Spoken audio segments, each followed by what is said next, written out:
Le carême, cette période de 40 jours avant Pâques, censée marquer un temps de réflexion spirituelle, de détachement des biens matériels, mais aussi de pénitence et de jeûne. C'est bien long, 40 jours. Et c'est si long d'ailleurs que certains se concentrent sur la dernière ligne droite, la Semaine Sainte. Il faut dire que les offices peuvent nous aider bien souvent à nous porter vers la fête de la résurrection de façon un peu plus concrète et incarnée. En tout cas, peut-on tout simplement concentrer son carême sur la Semaine Sainte? Question du jour, en ce début de ce lundi saint, tout simplement avec nos 3 invités dans cette émission en quête de sens, je le rappelle, sur Radio Notre-Dame et sur RCF. Et j'ai la joie donc de recevoir, pour commencer, Jacqueline Kellen. Bonjour Jacqueline. Bonjour. Ravie de vous recevoir. Vous êtes essayiste, conférencière, vous avez écrit de nombreux ouvrages aux éditions notamment Albin Michel. Alors, on va citer, pour commencer, ceux qui sont en lien avec notre émission du jour, La mise au tombeau. Alors là, pour le coup, c'était chez Salvatore il y a quelques temps. On peut citer également, puisque c'est en lien avec les 40 jours, La grandeur de l'attente aux éditions du Cerf. Mais on peut aussi mentionner votre dernier ouvrage qui concerne un certain personnage qui crée souvent la polémique même dans l'église, c'est Marie-Madeleine. Un sujet complexe, délicat. Premier livre, c'est mon premier livre. Votre premier livre, mais qui n'a pas pris une ride, n'est-ce pas? J'espère. Voilà. En tout cas, bienvenue, chère Jacqueline. On est également ravis de recevoir Laurent Landette. Bonjour Laurent. Bonjour. Alors, vous avez dirigé pendant 9 ans la communauté de l'Emmanuel, que certains de nos auditeurs connaissent certainement. Vous dirigez maintenant le collège des Bernardins, une grosse machine, hein, Laurent? Oui. On l'imagine, pleine de vie, mais pleine de très belle, travail. pleine de vie, très riche, avec beaucoup d'activités, Ouais. beaucoup de formations, accessibles à tous. On le rappelle, Oui. n'est-ce pas? Oui. Jamais trop tard pour se former? Jamais trop tard pour se former. Et c'est tellement important pour rendre compte de l'espérance qui est en nous. Absolument. Et mieux vivre le carême, justement, pendant ces 40 jours, et vous priez, vous consacrez du coup votre dernier ouvrage à la prière, comment prier chaque jour, 365 jours sur 365, ça dépasse les 40 jours. Petite méthode pratique. Parfois, on en manque, c'est vrai, de choses un peu pratiques sur comment finalement aborder la spiritualité, non avec des idées un peu chimériques et puis qui nous dépassent complètement, et puis tout simplement en se concentrant sur le concret de nos vies, avec nos pleins et nos déliés, nos formes physiques qui évoluent en fonction de ce qui nous arrive, et parfois la prière, bye bye. Donc là, justement, il y a une méthode qui existe, c'est celle de Laurent. On va en parler évidemment dans cette émission, même si on est lundi saint et que parfois on a un peu oublié le carême, et que là, on s'y met tout de suite. Et nous sommes enfin en ligne avec Benoît de Sinetti, le père Benoît, Monseigneur Benoît de Sinetti. Bonjour Benoît de Sinetti. Bonjour Marie-Ange. Ravi de vous entendre, même si on aurait évidemment rêvé de vous recevoir ici. Je suis un peu loin. Eh oui, vous êtes un peu loin en effet. Vous êtes à Lille tout simplement. Vous avez publié donc ce dernier ouvrage consacré à Lazare le Ravi, la joie de la résurrection. Donc c'est bien dans cette démarche pascale que vous l'avez écrite pour commencer, aux éditions du Cerf. Lazare, c'est un personnage que nous retrouvons chaque année au carême, notamment pour les étapes de catéchuménat. Donc c'est un personnage central dans la démarche du carême. C'est l'ami de Jésus, c'est celui qui figure un peu chacun d'entre nous et qui nous invite à ne pas oublier d'avoir à suivre le Christ et à sortir de nos tombeaux pour marcher à sa suite. Pourquoi on a du mal à sortir de nos tombeaux? Comment? Pourquoi est-ce qu'on a tant de mal? À chaque fois, on nous dit qu'il faut sortir de vos tombeaux, les papes s'y mettent tous. Un tombeau, c'est pas forcément si inconfortable que ça. Un tombeau, c'est le lieu c'est un lieu dans lequel on s'enferme, parfois volontairement, à l'abri de ce qui peut nous mettre de ce qui peut venir nous déranger, nous forcer à bouger, briser nos habitudes. Un tombeau, c'est pas un endroit spontanément repoussant, sinon on n'y mettrait pas les pieds. C'est qu'on y trouve un petit plaisir à rester dans ce tombeau. Ça peut être un tombeau avec des séries, par exemple. Ça peut être... il y a plein, oui, bien sûr. Je ne sais pas. Chacun peut retrouver dans sa propre expérience les lieux de ces tombeaux successifs et respectifs. Hein. Jacqueline Kellen, vous en parlez justement de cette mise au tombeau, mais c'est pas la même mise au tombeau que celle qu'évoque à l'instant le père de Sinetti, n'est-ce pas? Pour vous, non, c'est autre chose. Ce livre, c'est une réflexion, une méditation, peut-être une prière ou un recueillement sur l'ensevelissement du Christ, donc le vendredi soir, le vendredi saint, et à partir d'une statuaire tout à fait particulière et absolument typiquement, non seulement chrétienne, mais catholique, qui est ce groupe systématiquement, enfin le même, à partir du XIVe siècle, qui représente devant la dépouille sainte et belle, inerte mais belle, Ouais. pas du tout torturée, ensanglantée comme on peut le voir sur des crucifixions. C'est donc un groupe de statues qui entoure, il y a 7 personnages, invariablement 7 personnages qui entourent cette sainte dépouille. Bien sûr, c'est inspiré de l'évangile de Saint Jean d'abord, mais en plus, il n'y a pas tous les détails dans l'évangile de Saint Jean. Donc, on trouve bien évidemment Marie la mère, l'apôtre Jean, bien sûr Marie-Madeleine avec son pot de parfum ou d'aromates. Et il y a aussi 2 saintes femmes, Marie Cléophas et Marie Salomé. Et puis, de part et d'autre de la sainte dépouille, du corps du Christ, il y a invariablement à la tête Joseph d'Arimathie, qui a donné son tombeau neuf et qui a aussi payé le prix certainement pour récupérer le corps du crucifié. Et puis, au pied, un personnage qui me touche infiniment et qui devrait toucher tous les chrétiens aussi, les chercheurs de Dieu, c'est Nicodème, qui lui, donc, est représenté au pied et qui est arrivé, comme dit l'Évangile, avec chargé de 30 kilos à peu près de myrrhe pour l'ensevelissement du Christ. Et ce Nicodème, je pense, c'est comme Lazare, sauf on ne sait pas s'il a ressuscité. Mais bien sûr, il y a les apocryphes qui vont parler de lui. Mais Nicodème est extrêmement touchant. C'est un personnage tragique et magnifique parce que, on le sait, c'est ce pharisien qui est venu trouver le maître, donc Jésus, pour lui demander ce qu'il en était de la vie, ou de la vie éternelle. Et lorsque le Christ lui répond « il faut renaître », etc., on connaît l'histoire, bon, il faut rentrer dans le ventre de sa mère, etc. Donc, il a eu part à ce message extraordinaire d'une résurrection, enfin d'une vie nouvelle par l'esprit, et il retrouve son ami, on peut dire, même si on ne dit pas qu'il faisait partie des proches de Jésus, il retrouve le Christ, donc, crucifié et mort. Donc, on imagine ce questionnement tragique. Qu'est-ce qu'il m'a raconté, si on peut dire, puisque je le vois à l'état de cadavre. Donc, je trouve que Nicodème, c'est à la fois le tragique de notre situation de chercheur, l'inquiétude, on parle Pascal aussi, Blaise Pascal, mais également cette ce tout possible, cette attente de l'impossible, de l'inouï, de l'inespéré, et c'est pourquoi Nicodème est aussi un très beau personnage de l'ensevelissement, mais aussi de l'attente du samedi saint et de la résurrection. C'est vrai que parfois elle peut réfréner, elle peut alors je sors un tout petit peu du sujet, mais c'est vrai que cette pas la fête de Pâques, mais la crucifixion, ça peut faire peur à des personnes qui sont pas forcément, ou alors qui sont parties de l'Église, ou qui sont très étrangères à l'Église. Laurent Landette, c'est pas forcément évident. On n'a pas forcément un très bon rapport, ni à Pâques, ni aux 40 jours aux 40 jours de carême. Hein. C'est-à-dire que tout dépend comment on le présente. Ouais. Si on présente le carême comme quelque chose de très rébarbatif, d'épuisant pour se faire du mal, Ouais. évidemment, Personne n'a envie d'y aller. personne n'a envie d'y aller. En revanche, si on présente le carême tel qu'il doit être, c'est-à-dire un véritable chemin de vie, d'espérance, de don, de respect des autres, d'accueil de la parole de Dieu, et puis une occasion unique de nous remettre en route vers un chemin qui est celui de la résurrection et de la joie, Ouais. alors là, bien sûr, c'est autre chose. Alors moi j'aime bien, parce que j'aime beaucoup les débuts, vous savez, vous ouvrez une page blanche, un nouveau cahier, vous branchez votre ordinateur, vous écrivez la première ligne, la première phrase, le premier mot. On ne sait pas où ça va nous emmener, tout ça, cette aventure d'écriture.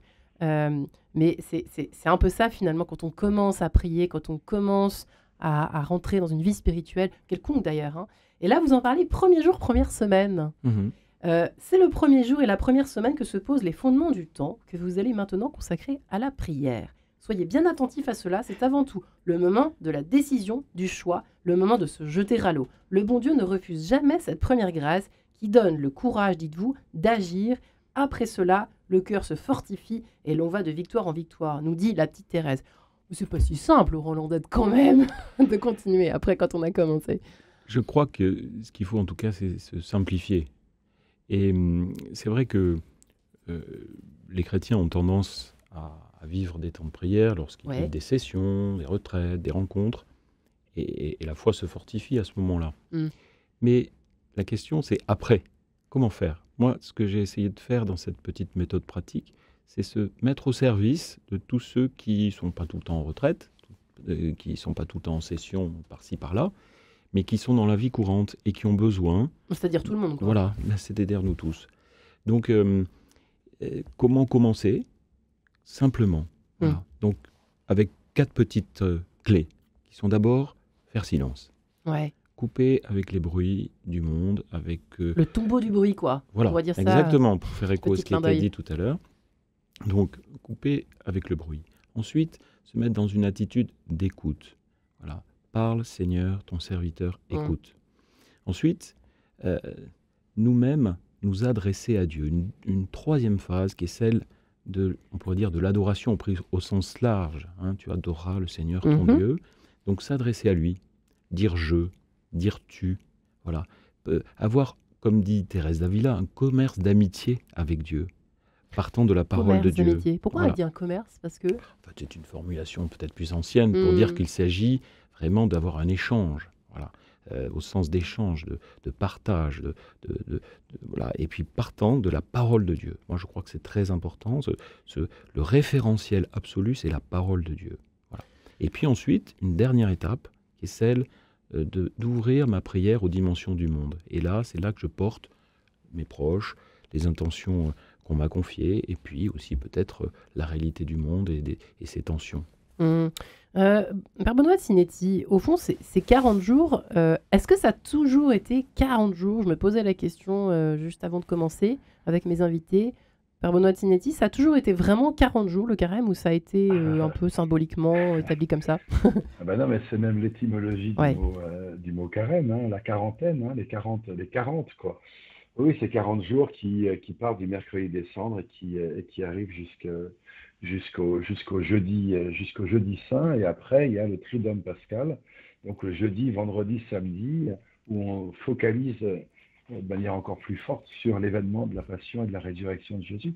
Et ça a toujours duré 40 jours. Je suis désolé, Marie-Ange, C'est tellement j'aimerais vous long. dire le contraire. Ça aurait pu être plus court, mais malheureusement, non. Alors, par contre, vous avez plus long, parce que dans certaines églises d'Orient, byzantines notamment, il y a un temps un peu plus long qui est ajouté au carême. Après. Mais avant. Ah, c'est encore avant? Il commence plus tôt. Oui. Il commence souvent à partir du mois de janvier, à la fin du temps de Noël, quoi, en fait. Ça arrive pas. Et donc, ils en ont encore plus, vous voyez. Donc, on est plutôt pas trop mal lotis par rapport à la durée. Mais ces 40 jours, ils rappellent le chiffre 40 dans la Bible. Il est évidemment bien connu de tout le monde, Ouais. puisqu'il évoque les 40 jours de Jésus au désert. Il évoque évidemment les 40 ans du peuple d'Israël pendant son exode. Donc, on voit que c'est le temps de la conversion, en fait. 40, C'est 30 plus le 10, chiffre. hein. C'est bizarre, hein. C'est vrai que je me suis toujours posé la question, pourquoi c'est pas 30? Pourquoi c'est pas un chiffre qui correspond à un mois, quoi? C'est étonnant, Ah ben 40. d'abord parce que notre calendrier latin grégorien, il est très récent. Ouais. Il y a eu d'autres calendriers avant, hein, donc Mm. le monde n'a pas commencé au Moyen Âge. Hein, il y a eu tas de choses avant, vous savez. Merci, Père Benoît. Qu'est-ce qu'on en apprend aujourd'hui? Ah Cela ben ouais, dit ça. vous voyez, ça valait la peine. Hein. Mais Jacqueline Kellen, c'est vrai que alors il y a beaucoup de chiffres aussi. Moi, c'est pour ça que je me pose toujours des questions. Je re-questionne les chiffres qui sont présents et qui sont omniprésents pour certains, en tout cas récurrents dans les évangiles. Mais c'est vrai que aujourd'hui, 40 jours, c'est énorme. Alors vous avez publié un bouquin, un livre justement sur l'attente. Oui. On a envie que ça dure qu'une semaine, parce qu'une semaine, c'est pratique, c'est pédagogique. On se dit, mais Oui, Jésus n'est absolument mais ça, pas c'est pédagogique, tout à pas fait de pédagogue. Hein. C'est tout à fait caractéristique de notre époque où on est sous le signe de l'immédiateté, on est pressé, on veut des résultats, on parle d'efficacité. Or, la vie spirituelle est tout sauf lié à un gain immédiat, une efficacité. Il a la notion, comme pour toutes les grandes œuvres d'ailleurs, qu'elles soient artistiques, littéraires ou personnelles, le facteur du temps est capital et fondamental. Et ce thème de l'attente, donc 40, c'est un très beau chiffre qu'on trouve en effet à travers la Bible. Alors, on sait surtout la fameuse longue marche, longue traversée du désert, et la plupart des Hébreux qui sont partis sous la houlette, si on peut dire, de Moïse, ne sont pas arrivés. Il y en a plein qui sont morts en attendant, si on peut dire. Mais moi, ce qui m'a frappé d'ailleurs, alors ces 40 jours, cette quarantaine, c'est un temps d'épreuve, mais pas au sens où on est torturé, on souffre, etc. Non, c'est une quarantaine qui creuse notre désir et notre soif. Ne pas être rivé, en effet, aux réalités matérielles, mais s'élever vers l'impérissable. C'est ça, le sens de 40. C'est une mise à l'épreuve pour aller, pour affiner, pour aiguiser notre attente. C'est ce qu'il y a de plus beau. On ne sait plus attendre, on ne sait plus rêver et on ne sait plus espérer. Et on ne sait plus qu'attendre. QU apostrophe. En fait, il y a des polis sans attendre rien du tout. Il faut s'attendre à tout, c'est-à-dire à l'impossible et au magnifique. Mais moi, ce qui m'a, par exemple, tout à fait sidéré en relisant la fin de la marche dans le désert, les Hébreux arrivent enfin vers la terre promise, et puis des éclaireurs sont envoyés par Moïse, et puis les éclaireurs reviennent en disant « Oula, il y a quand même des gens un peu violents et agressifs dans ce pays, il va falloir combattre, il va falloir... » Et à ce moment-là, il y a beaucoup d'Hébreux, alors qu'ils ont quand même marché pendant des années, qu'ils ont souffert aussi, ils ont attendu, espéré, etc., pour leur liberté. Et à ce moment-là, certains disent « Ah bon, on va rentrer chez nous. » Je trouve ça épouvantable. Comme quoi, vous parliez du tombeau au tout début avec le père de Sinetti, mais on parle toujours des vieilles habitudes. On ne parle jamais des jeunes habitudes. Hein. Voilà, le vieil homme. Ah, on ne sait pas ce qu'on gagne, on ne sait pas ce qu'on va gagner, mais on préfère rester, pas dans le tombeau, mais dans le terrier. Hein, toujours nos chères habitudes. On se terre, on s'enferme, parce que le neuf, le nouveau, l'inouï, en effet, on n'a pas l'habitude. C'est toujours l'histoire du vieil homme. Donc, je trouve que cette notion d'attente est vraiment, mais tellement importante. Et le fait de dire, quand vous posiez la question, alors on peut concentrer le carême... sur la semaine jointe. Oui, alors c'est une vraie question de Marie-Ange, ça, typiquement. Oui, moi qui suis très impatiente, je trouve ça très drôle, parce que c'est comme si déjà on choisissait, tiens, je vais faire mon petit carême, je vais me concentrer, tiens, pourquoi pas sur le Triduum. Pourquoi pas. Bon, donc ça, c'est typique aussi je fais mon choix, je me fais mon évangile personnel, bon, il y a ça. Et puis surtout, je trouve ça aussi assez, dépourvu de signification. C'est comme si quelqu'un décidait de gravir la montagne sans partir du sol. Vous voyez on va dans l'hélico pour oui, ou pas du tout, mais donc c'est dénué de signification. Donc, outre l'aspect c'est moi qui choisis, je décide au lieu en effet d'être à l'écoute de la parole de Dieu et de faire silence.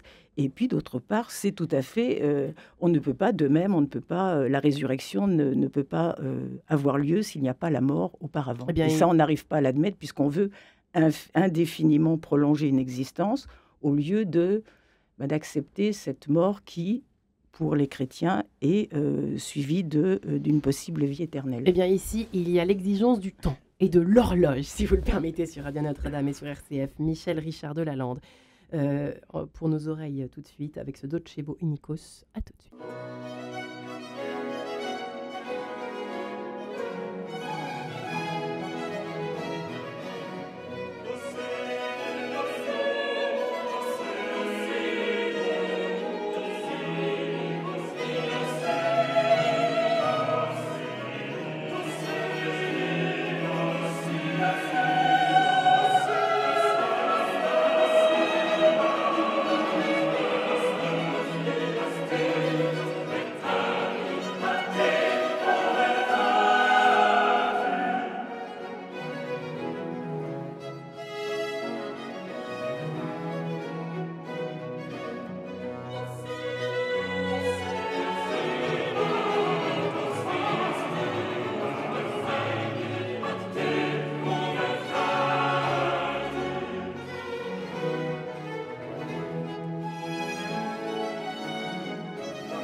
De retour sur Radio Notre-Dame RCF en ce lundi saint. Il n'est jamais trop tard. Peut-on concentrer son carême sur la semaine sainte? Mais bon, l'année prochaine, tâchez quand même de commencer le carême le bon jour, le mercredi décembre. Ou avant, si vous êtes, évidemment, si vous nous écoutez de tous les coins du monde où l'on commence le carême plus tôt. Voilà, bravo, chapeau à eux.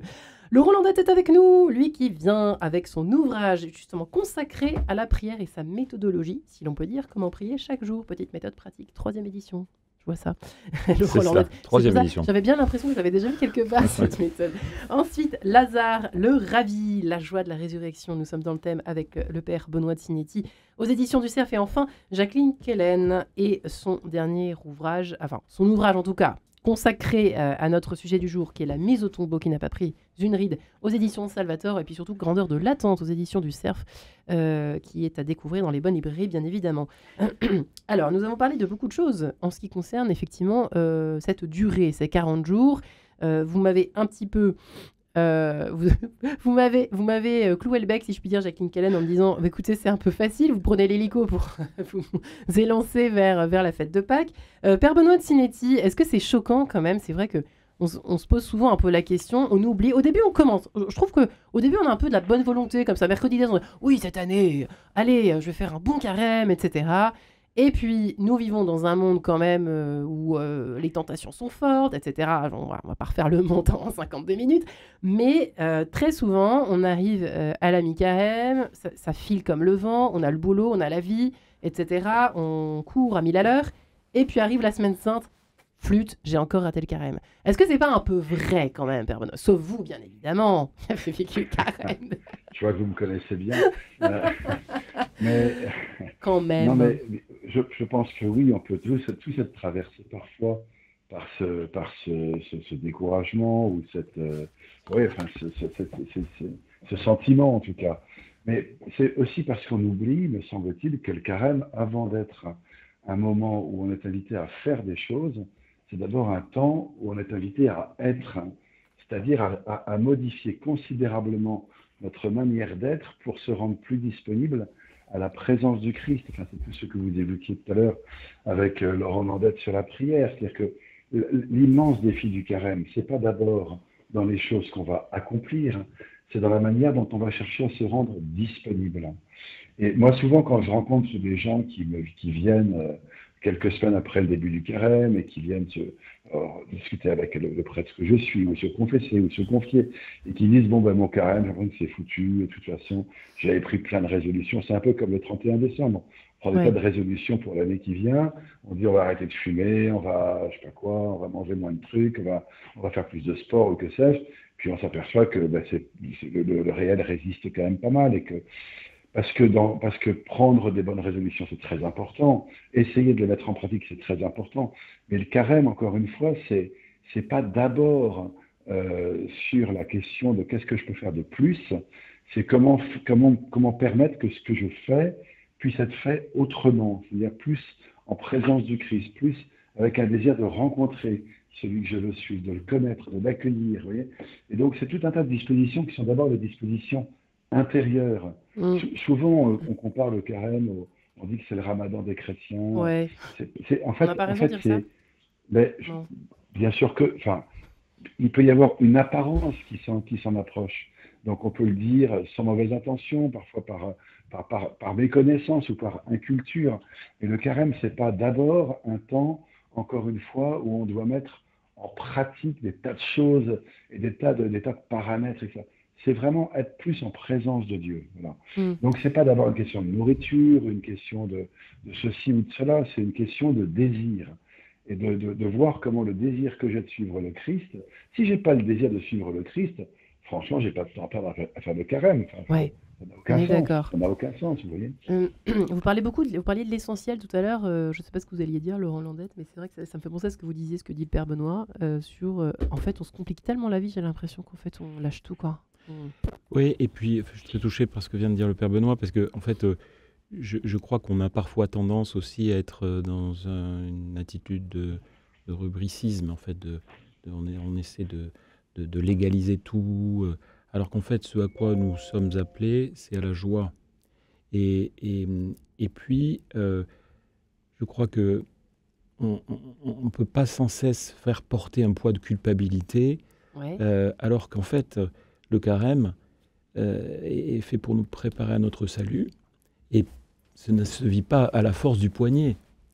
Le pape François dit lui-même que c'est une hérésie qui est inspirée par le pélagianisme, en fait. Mm. En fait, on croit qu'on va se sauver tout seul. Ouais. Alors qu'en fait, finalement, moi j'aime beaucoup une homélie aussi de Saint Jean Chrysostome pour la fête de Pâques, qui dit voilà, ceux qui n'ont pas jeûné, ceux qui sont arrivés à la 3e heure, à la 6e heure, voilà, venez de toute façon, le banquet est prêt. Waouh. Voilà, le banquet est prêt. Et moi, j'aurais presque envie de dire à ceux qui nous écoutent, voilà, si vous êtes découragés, ne vous regardez pas vous-même. Regardez le banquet qui arrive et auquel vous êtes invités au premier plan, à la première place. Parce que Dieu n'attend que ça, que nous venions, que nous arrivions à ce banquet. Et puis, peut-être aussi un autre chemin, lorsque parfois on est dans un sentiment de culpabilisation, de culpabilité. Là encore, regardons les autres, exerçons la charité. Je pense que le carême en premier lieu est le souci des autres, le souci des pauvres, des plus petits, de ceux que je n'ai pas tendance à regarder habituellement, de celui qui est au pas de ma porte et que je n'ai pas vu. Vous voyez, je crois que c'est vraiment ça le carême, d'abord, et c'est cela qui nous prépare à Pâques. C'est pas même les petits efforts, quels qu'ils soient, et qu'il faut bien sûr pas négliger, parce que c'est important de faire des efforts. Mais c'est pas là l'essentiel. L'essentiel, c'est l'amour. C'est vraiment ça, c'est regarder le Christ par amour et savoir qu'il nous attend pour un repas magnifique. C'est vrai qu'on a tendance peut-être dans notre religion à se mettre la barre tellement haut qu'on se dit dès le départ qu'on va jamais y arriver, et donc bon prétexte pour ne rien faire du tout. Est-ce qu'on n'est pas un peu d'accord, Jacqueline? Pourquoi vous souriez tout le temps chaque fois que je dis un truc comme ça? Non, parce que moi, ça ne me gêne pas de mettre la barre très très haut. Je pense qu'on a toujours tendance à vivre médiocrement, au-dessous de nos moyens spirituels. On vit tout à fait au-dessus de nos moyens matériels et au-dessous de nos moyens spirituels. Donc, comment est-ce qu'on commence? Soyez parfaits comme mon Père est parfait, rien de moins. Donc, hissons-nous et élevons-nous. Le carême, oui, c'est le détachement. Et ce que vous avez dit, c'est en effet se détourner de soi, oublier toutes ses prétentions, ses aspirations, son avidité, son égoïsme, etc., pour en effet se tourner vers le Christ et aussi se tourner vers les autres. Donc ce détachement, détachement, c'est comme l'attente. C'est un gros mot de nos jours. C'est comme le renoncement. Clair. On est d'accord. Hein. Mais oui. Et pourtant, c'est cela, le renoncement, le détachement, mais tout ça qui n'est pas éternel. Notre existence est très précieuse, mais la vie de l'esprit est infiniment plus importante. Donc, c'est ça, ce détachement, moi, qui me paraît propre au carême et qui est nourri aussi par l'exercice des vertus. C'est aussi un combat, c'est une marche, c'est une ascension. Ah non, l'exercice des vertus, et pour moi, il me semble que l'exercice de cette vertu cardinale qu'est la force, qui figure à la fois le courage, la vaillance, la patience, la persévérance, l'endurance, etc., cette vertu philosophique, après récupérée, si je puis dire, par le christianisme, qu'est la force, le courage, me paraît très importante et qui n'empêche pas, en effet, de pratiquer les autres vertus.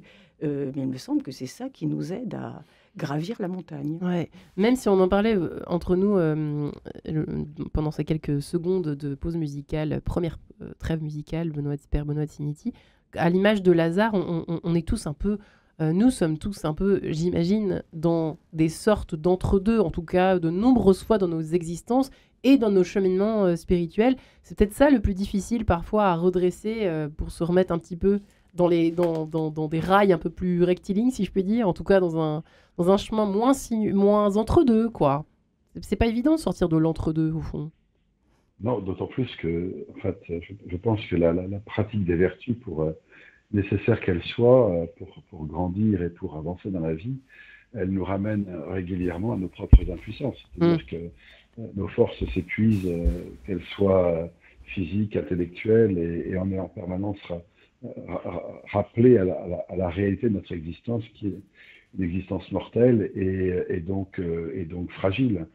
Alors, toute la question, me semble-t-il, qui est celle, en tout cas, que moi j'ai essayé de réfléchir à Ouais. partir de Lazare, c'est de voir comment, dans ces désirs parfois très puissants qui nous habitent et qui nous donnent de mettre en œuvre telle ou telle vertu, tel ou tel moyen, le Seigneur vient à notre rencontre dans ce désir qui nous habite et aussi dans la fragilité inhérente à ce désir pour nous aider à aller au-delà et à nous appuyer sur lui pour gravir cette fameuse montagne dont vous parliez, et que seuls nous savons bien qu'il nous est impossible de parvenir à la gravir jusqu'au bout.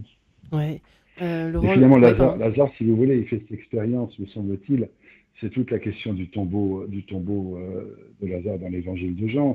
Il fait cette expérience finalement d'être ramené, non pas pour vivre une deuxième vie, parce que ce serait tout à fait étonnant même on avait un professeur d'exégèse quand j'étais séminariste à Paris, Ouais. Kowalski, qui nous disait avec un accent polonais convaincu et sa voix forte, qui nous disait que c'était impossible, que Dieu joue avec l'homme et qu'il n'y avait pas plus grande angoisse pour le cœur d'un homme que de mourir, et qu'on ne voyait pas comment Jésus pourrait, simplement pour démontrer qu'il est le Messie, s'amuser à faire remourir En quelqu'un une effet. seconde fois en le ressuscitant. Donc ça ouvre une question, de fait. Hein. C'est vrai. Mais la question symbolique du tombeau de Lazare, elle n'est pas tellement la question de la résurrection en tant que telle, parce que la vraie résurrection, c'est celle de Jésus. C'est une C'est pas celle de renaissance, comme vous Lazare. dites, vous? C'est une C'est renaissance, une hein. renaissance Ouais. ou un réveil, enfin peu importe les mots ou l'expression d'une conversion profonde, en fait, qui fait qu'on retrouve un souffle de vie là où on était épuisé par nos propres insuffisances Ouais. et nos propres peurs, quoi. Jacqueline n'est pas d'accord. Ah non, je souris Ah, parce pardon. il était tout de même bien mort, hein, puisque, enfin, dit détail horrible, dit le texte, l'évangile, autant que je me souvienne, qu'il sentait déjà, etc. Il était bien Ah mort. oui, Je ne mais sais pas si c'est oui, un oui, renouveau, une mais régénération. Et puis, il faut dire aussi que sans l'intervention oui, l'invitation pressante, la demande pressante de Marie et de Magdala, de Marie et de Marthe, le frère Lazare serait encore entouré de bandelettes et mort. Ah, il y a plein de C'est petits toujours mystères les comme ça femmes, dans ce sont notre... toujours les femmes qui sont Encore du une fois. côté de la vie et de la résurrection. Et ce n'est pas un hasard si le ressuscité Voilà. Est-ce que Laurent s'est Landette va montré trancher? en premier à Marie de Magdala. Vous allez Bien trancher? sûr. Vous n'allez Moi, pas trancher? moi, je pense simplement que il ne faut pas oublier quelqu'un Ouais. dans ce chemin, qui est la Vierge Marie, qui, comme mère, nous conduit vers le Christ, parce que, en fait, la seule chose qui compte, c'est de regarder le Christ et d'être amené à lui. Et nous commençons cette Semaine Sainte. Je suis frappé de voir, en fait, les textes de l'Écriture qui nous sont donnés. En fait, ils nous font osciller entre deux axes. La contemplation du serviteur souffrant, donc à laquelle, évidemment, nous devons nous associer avec amour, mais avec amour. Et puis, le repas pascal qui est préparé. Voilà. Et la fête qui est préparée. Donc, je pense que... Quoi qu'il arrive. Hein, quoi ça vous disiez. qu'il arrive. Et je pense que l'enjeu pour nous, c'est de se laisser guider avec douceur, avec celle qui a été au pied de la croix, et puis celle qui aussi est dans, je dirais, de toutes les fêtes, et qui dit faites ce qu'il vous dira à Cana, celle qui dit qui est là ensuite à la Pentecôte, qui est là à tous les moments en fait, et qui nous montre comment être. Et je pense qu'une manière d'être qui est la plus ajustée, c'est de prendre la main de Marie pour qu'elle nous emmène aussi regarder le Christ, nous centrer sur le Christ, sur son Fils. Voilà, je pense que c'est une manière qui est la plus juste, il me semble, de trancher sur cette question. Eh bien, un champ d'actualité, cette semaine en tout cas, Notre Dieu s'est fait homme. À tout de suite.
Et voilà, nous voilà de retour en ce lundi saint. Peut-on se concentrer? Peut-on concentrer son carême sur la semaine sainte? Pas tout à fait quand même, hein. C'est un peu provoquant comme question évidemment, mais c'est un peu aussi ce que nous avons tendance à vivre les uns les autres de temps à autre. Il y a aussi la vie aussi parfois et ces tragédies hein, qui peuvent nous surprendre et nous empêcher, nous faire dévier de notre chemin. Père Benoît de Sinetti est avec nous aujourd'hui, lui qui est curé à Lille et qui écrit justement cet ouvrage consacré au personnage complexe, hein, on peut le dire, de Lazare. Lazare le ravi, la joie de la résurrection au cerf. Nous sommes également en compagnie de Jacqueline Kellen et la mise au tombeau chez Salvateur, décryptée par Jacqueline Kellen, avec la plume qui est la sienne, et également, on peut citer le dernier Grandeur de l'attente aux éditions du Cerf. Et enfin, Laurent Landette et sa méthode pour prier chaque jour aux éditions de l'Emmanuel. Laurent Landette, c'est vrai que c'est bien aussi parfois de simplifier, de nous aider à simplifier les choses. Quand on se distancie parfois de l'essentiel. C'est un peu ça qui peut nous briser notre élan. Pourquoi pas, pour se mettre à prier, on commence un jour, deux, et puis après, hop, ça s'étiole. Pourquoi? Parce qu'on se met des bâtons dans les roues, on complexifie trop les choses. Oui, et puis Qu'est-ce qu'on fait? la méthode que je propose, toute simple, en fait, c'est pour des laïcs qui vivent dans le monde et qui sont pris par leurs activités, leur travail, et c'est leur dire comment, au milieu de toutes ces activités, de cette effervescence de travaux, de difficultés, c'est comment caser un moment, simplement, et tenir. Parce que le problème, c'est que on peut faire ça un jour, 2 jours, 10 jours, puis après, on s'essouffle. Et en fait, on sait que c'est dans la constance que Dieu se présente. D'ailleurs, l'Écriture dit c'est la constance qui produit l'espérance. Voilà, constance, vertu éprouvée, donc c'est cette expérience aussi de la lutte, hein, mais aussi de l'espérance. Et je pense que voilà, nous sommes contraints à parler à des personnes qui n'ont pas une activité dans l'Église ou qui disposent de leur temps pour prier comme ça, n'importe quand. Voilà. Alors du coup, ma proposition est de les guider simplement là où ils sont, en leur disant que là où ils sont, ils peuvent prier, qu'ils soient à leur bureau, qu'ils soient dans leur chambre, qu'ils soient presque... Là, il y a quelque temps, un chauffeur de poids lourd me disait qu'il avait lu mon bouquin et qu'il s'arrêtait sur une aire d'autoroute. Il me disait « Enfin, j'ai compris que je pouvais prier ailleurs que dans une église. » Voilà. Ouais. Et il fait son petit temps de silence, son petit temps d'écoute, d'adoration et d'intercession. Et il me dit « Mais voilà, mais ça m'a montré que, avec ce que je suis, avec mon travail, qui est avec des horaires parfois très différents d'un jour à l'autre, ben il arrive à caser son petit temps de prière d'un quart d'heure, parce qu'en fait, ce que je propose aussi, c'est de bien répartir de manière égale chaque temps, le silence, l'écoute, l'adoration et l'intercession. Oui, vous faites un petit tableau voilà, dans votre livre. Vous commencez par position stable, c'est important. Hein. Oui, c'est ça. En fait, moi, je donne des petits conseils tout simples, voilà, pour couper... Je m'isole des bruits. M'isoler des bruits, bon, ça veut dire couper son portable, ça veut dire... voilà, pour prendre un moment aussi où je ne vais pas être dérangé, peut-être fermer sa porte. Extérieur et intérieur, vous précisez. Voilà. Et puis aussi... Le tombeau intérieur. Voilà. Alors après, c'est des choses qui viennent petit à petit, voilà, ça ne vient pas d'un coup. C'est pour ça que la constance est importante, parce que ce que je n'arrive pas forcément du premier coup, je vais peut-être y arriver au bout de quelques semaines, quelques jours. Et je propose chaque semaine d'augmenter chacun de ces temps, voyez, pour que voilà, cette constance aussi soit habitée par quelque chose de plus profond, qu'on ait plus le temps d'écouter la parole, de la méditer. Alors chacun selon sa manière. Alors certains vont ouvrir leur Bible, d'autres vont lire la parole du jour, d'autres vont peut-être faire une lecture suivie de l'Évangile. Peu importe. L'important, c'est de se nourrir et de prendre ce temps, qui que nous soyons, où que nous soyons, quelle que soit notre histoire. Et entre ces temps bénis, qui sont ces temps de retraite, voilà, mais au sein de notre vie. Et alors, la prière d'une mère de famille qui a des enfants à la crèche, ça va pas être la même qu'une personne qui est à la retraite. Alors, on va peut-être organiser le temps différemment. Mais il faut pouvoir donner des moyens concrets à chacun pour prier. Parce que c'est ça. Le pape François nous dit, c'est une question de vie ou de mort. Et je me rappelle même que au moment de Il a dit ça, oui, la prière. oui. Ouais. Et je le crois fortement. Et il dit même, de manière très saisissante, le premier jour de son pontificat, lorsqu'il fait dans cette homélie dans la chapelle Sixtine, il dit « Qui ne prie pas, prie le diable ». Vous vous rendez compte? Donc, alors, il faut se laisser percuter comme ça par ces paroles très fortes, comme on connaît le pape François maintenant, qui veut nous secouer un peu. On se laisse flotter, quoi. Et voilà, alors, emporter. voilà, et voilà, parfois, exactement, cette image est la bonne, Marie-Ange, parce qu'en fait, Merci. c'est parce qu'on est comme Bah, je le parfois vis aussi. une coquille de noix C'est dans un vague. océan qui se laisse porter par les vagues. Là, Ouais. la question, c'est On de dit c'est pas de si prendre grave. le gouvernail et puis d'apprendre aussi à faire tenir le gouvernement, le Le gouvernail gouvernement, ce serait bien aussi. et le gouvernement de notre vie par le Seigneur. Voilà. Et donc, du coup, c'est une joie que l'on peut éprouver à travers cette mise en place toute simple et qui n'est pas culpabilisante, mais qui construit, voilà, qui construit la vie de prière de chacun. Notre monde se laisse flotter, c'est la maladie de chez maladie qui nous tue tous à petit feu, Père Benoît Tinetti. Bonne journée à tous, hein, sinon. Ah oui, c'est ça, c'est sympa, ça donne envie Bah de oui. continuer. Hein. N'est-ce pas? Non, mais le monde, il est ce qu'il est. Ouais. Oui, enfin, nos vies, elles sont. Chacun, je pense quand même que malgré tout, chacun essaie de faire le mieux et ce qu'il peut pour avancer. La question, elle est vraiment comment est-ce que le Christ vient à notre rencontre. Et évidemment qu'on n'a pas tous la même vie, évidemment que les modalités sont évidemment, enfin, sont très différentes selon les activités professionnelles, les engagements familiaux, etc., etc. Mais ce qui est commun à tous, c'est que le Christ veut venir habiter en chacune de nos vies. Voilà. Et ça, c'est une certitude absolue. La question, c'est donc pas tellement la quantité de prières ou le volume d'actions qu'on va faire, mais le désir qu'on va mettre à pouvoir, la foi qu'on a dans cette proclamation du Christ qui veut venir habiter chez nous, et l'énergie qu'on va mettre, qu'on va déployer pour pouvoir vivre cette rencontre, cette recherche qu'on va. Moi, j'ai longtemps été obligé d'étudiants. Ouais. Je disais souvent aux étudiants, en fait, vous dépensez des trésors d'énergie et de talent pour bosser des matières qui vous permettront d'obtenir les diplômes qui vous ouvriront les carrières que vous rêvez d'exercer. Ouais. C'est formidable. Mais et vous dites que c'est votre devoir d'État. Ben non, votre devoir d'État, si vous êtes chrétien, c'est d'accueillir le Christ. Et donc, si vous dépensiez autant d'énergie à chercher qui est Jésus, à pouvoir vous mettre à l'écoute de sa parole, etc., que vous en dépensez pour pouvoir parvenir à vos fins qui sont tout à fait estimables et légitimes, mais vous feriez d'une pierre deux coups. C'est-à-dire que, en fait, on est extrêmement capable de déployer des choses invraisemblables pour obtenir des résultats. Et tout cela est juste, hein, c'est pas critiquable. Et pour la question essentielle de savoir qui est Jésus-Christ, qui est la question essentielle pour un chrétien, il n'y en a pas d'autre de plus importante, alors on est souvent un peu dilettante, c'est-à-dire qu'on se laisse un peu porter, on estime que aller de temps en temps à la messe, avoir de temps en temps regarder une page d'évangile comme ça quand on a un peu de temps, prier quand la grand-mère est malade, ça suffit.